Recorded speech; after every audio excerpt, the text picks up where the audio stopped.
The Peloponnesian War was an ancient Greek conflict fought from 431 to 404 BCE between the Delian League, led by Athens, against the Peloponnesian League, led by Sparta.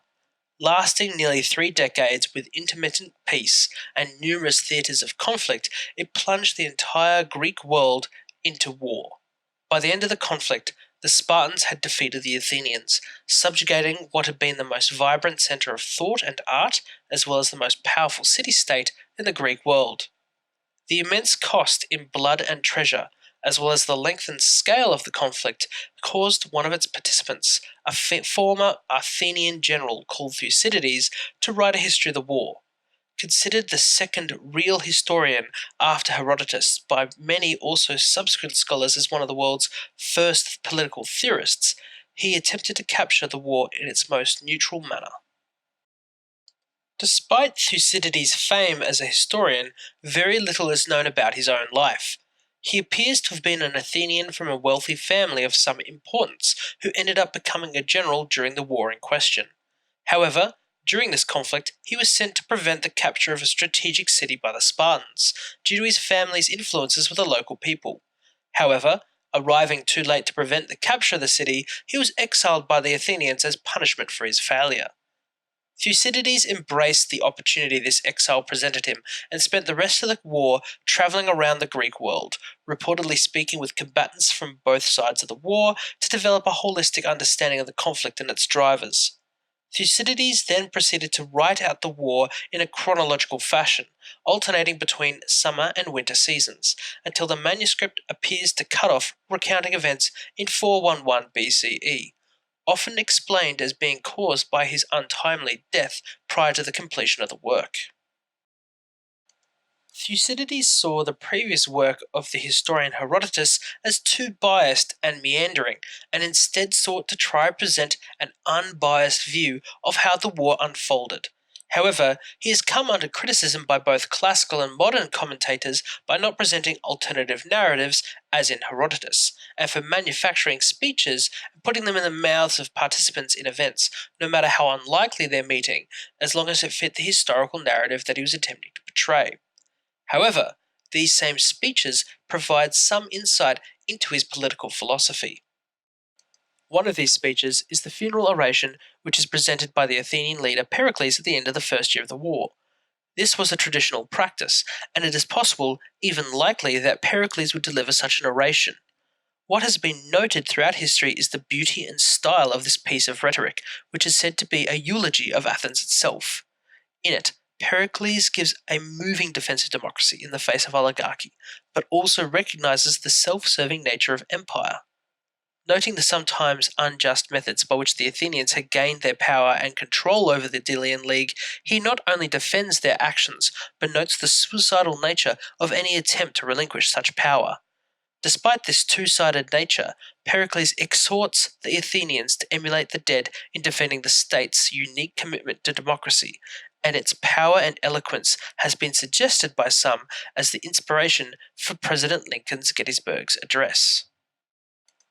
Another such dialogue occurs later in the war, when the Athenians besiege a small island nation called Melos, who, although a former colony of the Spartans, had remained neutral during the war. During the siege, two anonymous spokespersons emerged to debate the justness and necessity of the war. This dramaticized dialogue is seen as the first explicit political debate between the idealist and realist political theories.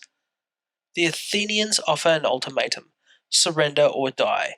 The Melians argue that they are neutral, and that such an invasion is likely to alarm other neutral Greek states, that it is shameful and cowardly for them to surrender, and that they would make their place of luck and chance with the gods and even to their Spartan kin.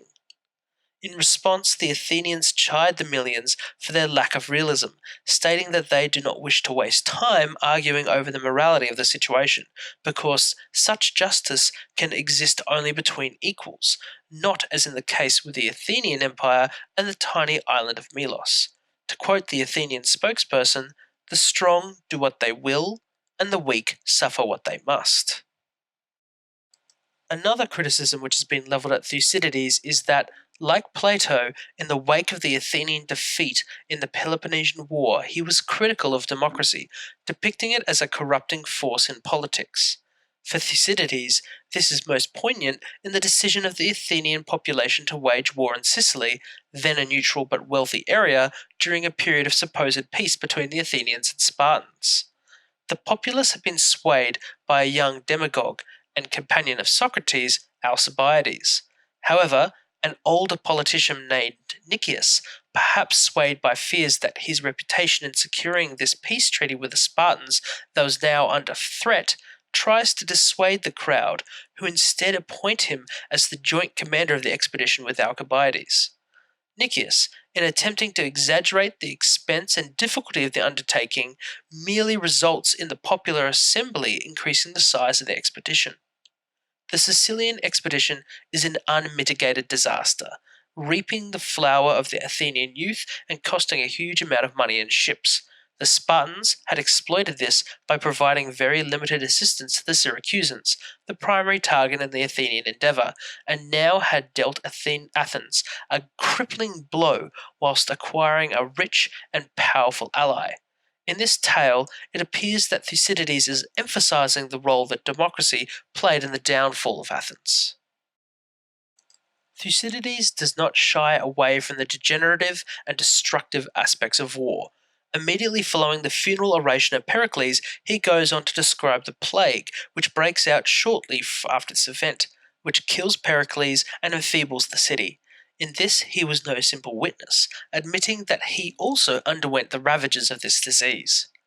Furthermore, his description of civil war in Corcyra is perhaps one of the most emotive and tragic moments of the book.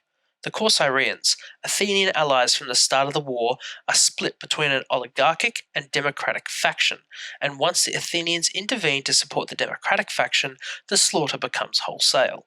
Friends become enemies, kin kill kin, and once prosperous polity virtually self-destructs. In both these examples, we see no glorification of the reality of war, a reality of which Thucydides was all too familiar. And it is war which is truly the key focal point of Thucydides' work. He seeks to tear off the veil of pretense and glory and get into the guts of what really causes conflict, a goal which leads many later scholars to accuse him of being amoral. For Thucydides, people, cities, and nations are driven to war out of one of three factors: fear, greed, and honour. Fear, being the principal motive, drove the Athenians to establish their empire and drove the Spartans to war with the Athenians in fear of their power. Greed pushed the Athenians to attack Sicily, despite still dealing with a potent enemy at home, and honour forced both the Spartans and the Athenians to fight on beyond their interests and the advantage of both the Persians and the Macedonians. It is from this trio of motives, but most importantly fear, that the idea of the Thucydides trap emerges. This is a theory posited by Graham Allison, who postulates that war between a rising power and established power is inevitable. So, having examined some of the themes from Thucydides' work, what can we say about his political philosophy? Some have dismissed Thucydides as a warmonger who only respects brute power, something I would argue is undermined by his lucid and wrenching depictions of the results of conflict. A more balanced view of the man is the text that takes into account his focus on the human aspects of politics and war, and how all the fallible aspects of humanity are sucked up into the self-fulfilling prophecy of power, which, like a bull once grabbed by the horns, cannot safely be let go. Thucydides was popular throughout the classical period and went on to be influential on one of the most preeminent political philosophers of the early modern period, Thomas Hobbes. Although not explicit in his doctrine, some have called Thucydides the father of realist political theory, and if by this we mean a healthy regard for the self-interested nature of power, then I would call this title appropriate.